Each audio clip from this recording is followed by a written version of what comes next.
सुप्रभात एवं जय हिंद बच्चों। में अभिषेक शुक्ला आपका हिंदी टीचर। बच्चों आज की कक्षा में हम पढ़ेंगे इतने ऊंचे उठो कविता का सप्रसंग भावार्थ। ठीक है, तो इसमें जो कविता है ये देखिए, इसकी पूरी व्याख्या पूरा भावार्थ हम लोग इस पार्ट देखेंगे यहाँ पर।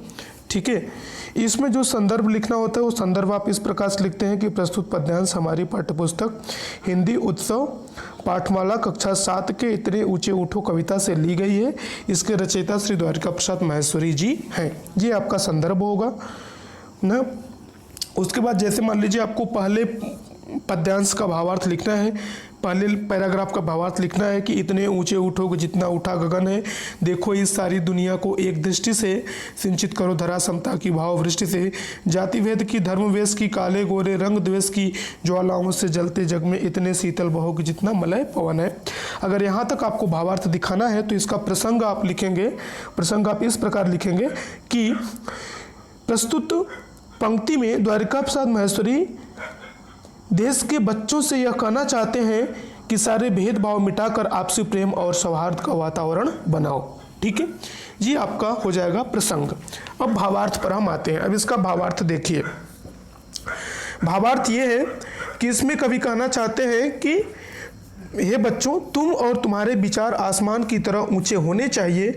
संपूर्ण संसार को एकता की दृष्टि से देखना चाहिए।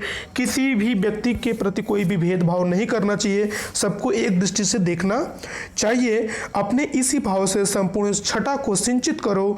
जाति, वेशभूषा, काले गोरे रंग के भेदभाव रूपी अग्नि में यह संसार जल रहा है। कभी यहाँ पर कहता है कि जो है संसार है वो काले गोरे जाति भेद रंग द्वेष की अग्नि में जल रहा है। तो इस जलते हुए संसार पर तुम मलय पर्वत से आने वाली शीतल हवा के समान बहो और संपूर्ण दिशाओं में शांति फैलाओ। अर्थात यह जो काले गोरे का जो ऊंच नीच का भेदभाव है, इस भेदभाव को मिटाओ, दूर करो और लोगों में प्रेम, आपसी प्रेम, भाईचारे और सौहार्द का माहौल पैदा करो, जिससे शांति हो और लोगों को सुख मिले। ठीक है, उसके बाद देखिए अगला है, नए हाथ से वर्तमान का रूप संवारो, नई तूलिका से चित्रों के रंग उभारो, नए राग को नूतन स्वर दो, भाषा को नूतन अक्षर दो, युग की नई मूर्ति रचना में इतने मौलिक बनो कि जितना स्वयं सृजन है। ठीक है, यहाँ पर इस लाइन में कवि कहना चाहता है, इसमें कवि कहना चाहता है कि नए, कवि कहता है जो देश के बच्चे हैं उनको नए हाथ, यानी जो देश के हमारे युवा पीढ़ी है उसको संबोधित करते हुए कवि कहता है कि हे बच्चों, आप लोग देश के कर्णधार हैं और आप ही अपने नवीन हाथ से वर्तमान के रूप को संवार सकते हैं। वर्तमान का जो रूप है, जो जाति भेद धर्म वेश का जो भेदभाव है, इसको आप ही लोग मिटा सकते हैं। मिटा करके इसको एक नया रूप दे सकते हैं, इसको संवार सकते हैं। नई तूलिका से चित्रों में रंग उभारो और अपने इस वर्तमान रूपी चित्र में नई तूलिका से रंग भरो। और यह जो वर्तमान का चित्र है, यह वर्तमान के चित्र को आप सुंदर कैसे बनाएंगे?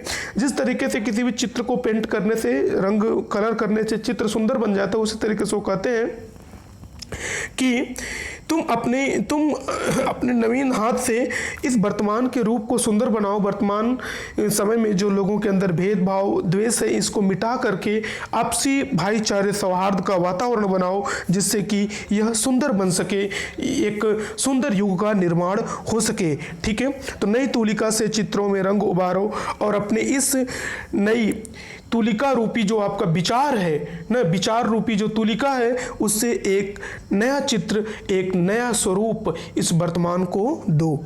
ठीक है, ठीक है, और नए राग को नूतन स्वर दो। जीवन के इस नए राग को, जीवन का यह जो नया राग है, जो एक जिस की आप संरचना करने जा रहे हैं, जो एक नया बनाने जा रहे हैं ना, उसमें क्या करें कि जीवन के इस नए राग को नया स्वर दो और भाषा को नवीन अक्षरों से सजाओ। भाषा में नवीन अक्षरों का एक वो करिए, भाषा में नवीन अक्षरों को लाइए ना, नए नए अक्षरों का प्रयोग करिए।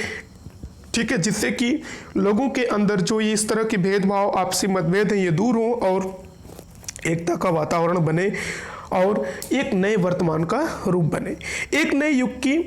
हाँ, उसके बाद है युग की नई मूर्ति रचना में इतने मौलिक बनो कि जितना स्वयं सृजन है। उसके बाद आगे कवि कहता है कि एक नए युग की इस एक आप बच्चों से कहता है कि आप एक नए युग का निर्माण करो और इतनी उसमें इतनी मौलिकता हो कि उसको देखने से ऐसा लगे कि मानो सृष्टिकर्ता स्वयं की रचना है। मतलब इसको यह जो रूप बना है, वर्तमान का जो रूप नया बन रहा है, इसको स्वयं ईश्वर ने बनाया है, आपने नहीं बनाया। देख करके ऐसा लगना चाहिए जिसमें सब कुछ मूल रूप से मौलिक बनो कि जितना स्वयं सृजन है, जिसमें सब कुछ मूल रूप से नया हो। ठीक है, तो उम्मीद करते हैं आपको समझ में आ रहा होगा।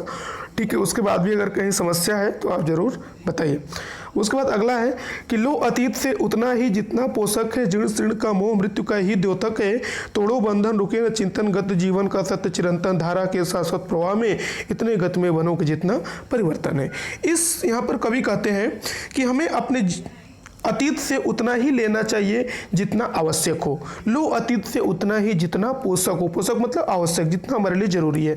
हमारे लिए जितना आवश्यक है, हमें अपने अतीत से हमें उतना ही लेना चाहिए जितना हमारे लिए आवश्यक है। और जीर्ण शीर्ण का मोह मृत्यु का ही द्योतक है, और पुरानी जीर्ण शीर्ण परंपराओं का त्याग करना चाहिए, क्योंकि अगर पुरानी जीर्ण शीर्ण परंपराओं का हम त्याग नहीं करते हैं, अगर उसका मोह करते हैं, तो यह हमारे जीवन को मृत्यु के समान बना देता है। तो मोह मृत्यु का ही जो मोह है, यह हमारे लिए मृत्यु के समान है, हमारे जीवन को मृत्यु के समान बना देता है। इसलिए हमें पुरानी जीर्ण शीर्ण परंपराओं का त्याग करना चाहिए। ठीक है, और नई परंपराओं की शुरुआत करनी चाहिए। पुरानी परंपराओं का त्याग करना चाहिए और अपने चिंतनों को, उसके बाद है तोड़ो बंधन रुके न चिंतनों। कहते हैं कि इस तरह की जो पुरानी परंपराएं हैं उनको तोड़ो और अपने चिंतन को हमेशा गतिमान रखो, गतिशील रखो, क्योंकि गति न धारा के शाश्वत प्रवाह में इतने गत में बनो कि जितना परिवर्तन है न। तो क्योंकि गति अर्थात आगे बढ़ना, गति मतलब आगे बढ़ना, आगे बढ़ना ही सत्य है जो सदा से चला आ रहा है न। जीवन परिवर्तनशील है, जीवन में हमेशा परिवर्तन होता रहता है, यह सदा से चला आ रहा है। ठीक है, गति अर्थात आगे बढ़ना, इतने गति में बनो कि जितना परिवर्तन है। गति का मतलब होता है आगे बढ़ना। ठीक है, जो सदा सत्य से जितना परिवर्तन है, शाश्वत धारा के शाश्वत, शाश्वत मतलब जो सदा सत्य हमेशा से जो चला आ रहा है उसे शाश्वत बोलते हैं। तो हाँ, जो सदा से चला आ रहा है। ठीक है, इसी परिवर्तनशील समाज में जो सदा रहने वाला है उसमें गतिशील रहो और अपने विचारों का विकास करो। ठीक है, उसके बाद अगला है, अगली पंक्ति में कवि कहना चाहता है कि देखिए, एक मिनट, थोड़ा सा मैं यहाँ पर इसका कर देखता हूँ। एक मिनट बेटा, थोड़ा सा इसमें लेते हैं इसकी अगली पंक्ति। हाँ देखिए, ये है कि चाह रहे हम इस धरती को स्वर्ग बनाना, अगर कहीं हो स्वर्ग उसे धरती पर लाना। सूरज चांद चांदनी तारे सब है प्रतिपल साथ हमारे, दो कुरूप को रूप सलोना, इतने सुंदर बनो कि जितना आकर्षण है। तो यहाँ पर कवि कहना चाहते हैं कि इस धरती को कवि स्वर्ग बनाने की कामना करता है, सब कवि स्वर्ग बनाना चाहता है, उस कवि इस धरती को स्वर्ग बनाना चाहते हैं।